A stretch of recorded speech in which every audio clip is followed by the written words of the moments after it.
Hola, ¿qué tal, queridos amigos? Qué gusto poder encontrarnos una vez más en un video nuevo. En esta ocasión quería comentarles, quería conversarles, contarles mi testimonio. Me habían pedido que contara mi testimonio. Bueno, pues de esto ya hace muchos años. Decirles que yo no nací en la iglesia adventista, yo nací en la iglesia católica. Es más, hasta cierta edad mía, que serían unos 12 años por ahí, mi ilusión más grande era llegar a ser monja, porque estudiaba en un colegio de monjas, en un colegio católico, y en realidad mi tiempo, mi día, lo pasaba con las monjas, porque mi madre trabajaba mucho y durante mucho tiempo yo pasaba con ellas y creé una gran amistad. Me gustaba cómo ellas vivían, eran unas monjitas muy misioneras y a mí me encantaba su forma de vida. A pesar de que yo siempre tuve un carácter muy complicado y muy difícil, ellas fueron muy cariñosas conmigo, así que eso me instaba a ser un poco como ellas, ¿no? A los 15 años yo conocí al que es hoy mi esposo y a través de él empecé a conocer a Dios de una forma distinta, porque hasta ese entonces yo trabajaba fuertemente en la iglesia católica. Yo siempre iba los domingos a misa y es más, éramos de los jóvenes que preparábamos la iglesia, limpiábamos la iglesia, cantábamos en la iglesia y hacíamos muchas cosas con los chicos y en la comunidad. Así que yo siempre estuve inmiscuida en cosas como estas, pero a los 15 años yo conocí a mi esposo y a través de él, a través de su madre, empecé a conocer a Dios de una forma distinta, un Dios totalmente distinto al que yo hasta entonces conocía. Nosotros nos casamos jóvenes, muy jóvenes, y hasta entonces yo había, digámoslo así, tonteado con el Señor de estar y no estar, de entregarle y no entregarle mi vida a Dios. Pero hubo algo determinante en mi vida que me hizo tomar la decisión de decir, sí, Señor, yo quiero estar en tus filas. Y eso fue mi primer embarazo. Cuando me quedé embarazada de mi primer bebé, tuve muchos problemas y muchos inconvenientes desde el primer día de mi embarazo. Yo tuve una placenta previa en diserción cero, es decir, casi todo mi embarazo pasé hospitalizada porque sangraba y tenía serio riesgo de que mi bebé se muriera ahogado por la sangre de la placenta dentro de mí. El día de que mi hijo nació fue un 31 de diciembre y tenía un médico amigo de mi madre que me había revisado mi embarazo durante todo el embarazo. Y como era 31 de diciembre en el hospital donde mi madre trabajaba, tenían que haberme hecho una cesárea para que mi hijo naciera. Y resulta que no había anestesista en ese momento y solamente estaba el médico que me había tratado durante todo el embarazo. Resulta que mi madre, que es una mujer muy pequeñita, pero con una fuerza de voluntad muy grande, se recorrió todo el hospital para buscar un anestesista que pudiera ayudarme en mi parto. Encontró uno y bajó. Y da la casualidad que la mujer que estaba al lado, que también estaba en ese momento dando a luz, le revisan, le examinan y ven que su bebé venía cruzado. Entonces, como yo podía esperar un poco más, entran con ella al quirófano y entra aquel muchacho anestesista para ayudarla. Fijaos que resulta que cuando salió de dar a luz, el médico salió dando voces, gritando, yo así no meto a Cristina al quirófano, que este hombre no sabe lo que hace. Bueno, la cuestión es que aquel muchacho venía de hacerla rural y pues, en mi país, en los pueblos no operan, entonces experiencia, así como experiencia el muchacho no había tenido.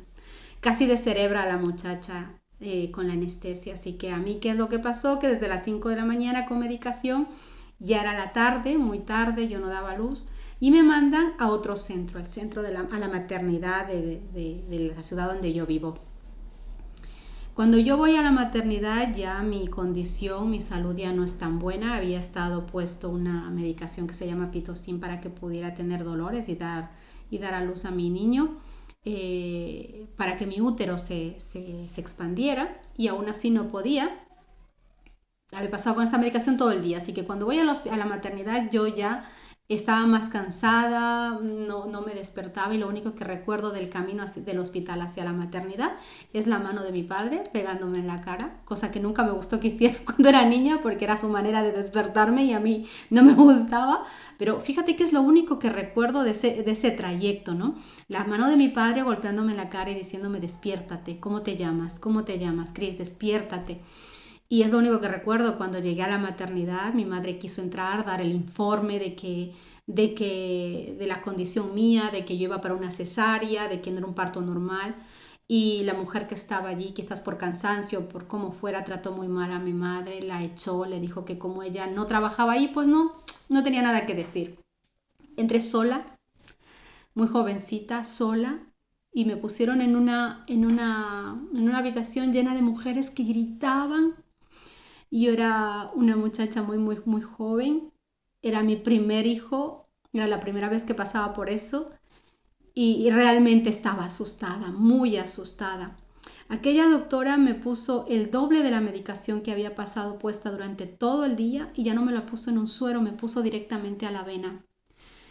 Tuve unos dolores tremendos.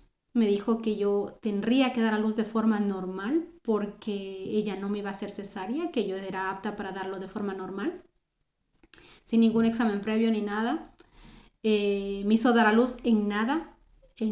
Después nos dimos cuenta que había sido prácticamente mala práctica médica en todos los sentidos, porque podía haber hecho que mi útero explotara. Pero no solamente pasó eso, es que cuando yo fui a dar a luz, cuando mi hijo nació, mi hijo ya no lloraba, mi hijo nació morado y no lloraba.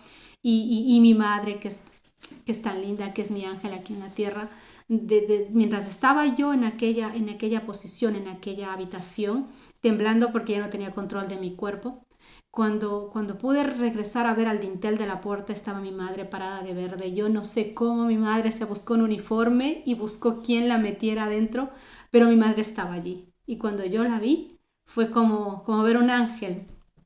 Y sabía que mi mamá estaba ahí, sabía que Dios me estaba dando todas esas bendiciones en ese momento.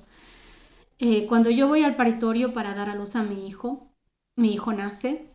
Mi madre me ayuda a dar a luz a mi hijo nace y no lloraba, así que mi madre agarra al niño y se va a otra habitación para reanimar al niño. Mientras yo terminaba de dar a luz, la médico que me atendió me dice: "Ay, mira qué fácil, acabas de tirar la placenta, todo muy bien". Yo no me sentía bien, no me sentía muy adolorida, pero como no sabía, dije: bueno, esto tiene que ser muy normal. Para hacer corta la cuestión, a los 15 días volví nuevamente al hospital. Esta mujer no solamente me puso mal la medicación que me había puesto, me dejó media placenta adentro, me dejó gasas dentro de mi útero, y subí en una condición muy mala al hospital. Tenía miedo de que de un momento a otro me diera sepsis y me muriera. Mi madre hizo todo lo posible por ingresarme en el hospital. Me hicieron 2 legrados seguidos, saltando un día. El primer día, el resultado del primer legrado era: no se puede raspar más el útero por miedo a perforarle el útero. Frente a mí entró una muchacha también que se había escapado con su novio le había dado de beber no sé qué, el bebé se murió dentro de ella y ella estaba en las condiciones malas igual que yo. Entrábamos al quirófano tanto una como la otra, una delante de la otra, una detrás de la otra. Los resultados que nos daban eran muy parecidos. Los padres de ella, mis padres, mi esposo, recibían casi las mismas cosas. En el segundo legrado yo ya no tenía cuerpo ni estado para poder aguantarlo. Mi madre tuvo que buscar a quien le diera de comer a mi hijo porque yo no podía ni siquiera sostenerlo en las manos. Y entre esas idas y venidas del quirófano, le dije al Señor: Señor, si tú verdaderamente existes, por favor, sácame de esto. Mi hijo me necesita, mi esposo me necesita. Ayúdame porque de aquí solo me puedes sacar tú. Y si tú me sacas, Señor, te prometo que yo voy a darte mi vida. Yo voy a trabajar, yo me voy a entregar a ti. Ayúdame, por favor, porque solo tú puedes ayudarme. Mirad, Pasé mucho tiempo en el hospital. Y el día 18 de enero, que es el día de mi cumpleaños, alguien entró a mi habitación. Ni siquiera sé quién es. Me regaló una toalla. Lo que sí recuerdo era una mujer. Y entró con una toalla y me regaló una toalla. Y me dijo, quiero orar por ti. Oró con mi esposo y conmigo. Oró por mí y se fue. Ni siquiera me acuerdo de su rostro. Solo me acuerdo que oró por mí. Cuando el médico entró, le dio el informe de la chica que estaba enfrente y dijeron que tenían que llevarle directamente a la UBI porque estaba muy mal y que no podían hacer mucho por ella. Y cada que nos daban noticias malas nos daban a las 2, así que yo no sabía qué hacer. Era un 18 de enero, día de mi cumpleaños, y el médico entró a mi lado, cambió su cara seria y sonrió. Amigo de mi madre, otro amigo de mi madre, médico del hospital Enrique Garcés, y me dijo, Cris, estás bien, te doy el alta, vete a tu casa. Fijaos, menudo regalo de cumpleaños que el Señor me dio. Y ahí fue cuando entendí que Dios es Dios y que sin Él nada puedes hacer. Fijaos que hasta ahora, solamente recordarlo, se me hacen los ojitos, me llega el sentimiento porque es tan bonito sentirse cuidado por Dios. Es tan bonito poder contar estas experiencias al mundo de las cosas que hace Dios. Y yo tengo tantas cosas que contar de Él, tanto cuidado de su parte. Si quieren que os las cuente, yo encantada de la vida grabo todos los videos que hagan falta para contarles tantas experiencias que tengo con el Señor, de su cuidado, de su amor, de su justicia conmigo. No todas las veces han sido cosas maravillosas, otras veces han sido zarandeos buenos. Zarandeos que en el momento duelen, pero que luego te das cuenta que tenían una razón de ser y que Dios después de eso te hizo crecer como mujer, como persona, como ser humano. Y estas cosas hoy quiero compartirlas para que sepan que Dios es bueno en todo tiempo. En todo momento Dios es bueno. Este es mi testimonio de cómo yo decidí entregar mi vida a Dios. Pero tengo muchos más. Si quieres que te lo comparta, solamente tienes que decírmelo. Espero que mi testimonio te sirva para ti. Que Dios te bendiga.